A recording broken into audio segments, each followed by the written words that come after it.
দীপাবলি মানেই হচ্ছে আলোর উৎসব, চারদিকে শুধু আলো আর আলো, দেখতে কতই ভালো লাগে তাই না? কিন্তু আমাদের এই বিল্ডিংটাতে কিন্তু একদমই, দেখো উপর থেকে যেভাবে দেখাচ্ছি, একদমই আলো লাগানো হয়নি। আমাদের আশেপাশে প্রত্যেকটা বাড়িতে লাগানো হয়, কিন্তু আমি বিয়ের পর থেকে কোনো বাড়ি দেখিনি যে আমাদের মানে এই শ্বশুরবাড়ির এই বিল্ডিংয়ে আলো লাগানো হয়েছে। তো সেম এইবারও কোনো আলো লাগানো হয়নি। আমাদের অপোজিট সাইডের ওই বাড়িটাতেও কিন্তু আলো লাগানো হয়নি, এদিকের ফ্ল্যাটটাতেও হয়েছে, এদিকের ফ্ল্যাটটাতেও হয়েছে।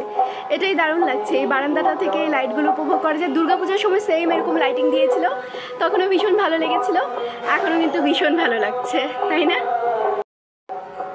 পাড়ার প্যান্ডেলে গানও বাজছে, গান বাজছে না, সাংস্কৃতিক অনুষ্ঠান মেবি হচ্ছে। আর আলো দিয়ে পুরো রাস্তাটা এরকম ঢেকে গেছে, ভীষণ ভালো লাগছে। তোমাদের কার কার বাড়ি এরকম আলো দিয়ে ঢেকেছো, তোমরা লাইটিং করেছো, অবশ্যই কিন্তু কমেন্ট বক্সে একটা ফটো দিয়ে যেও।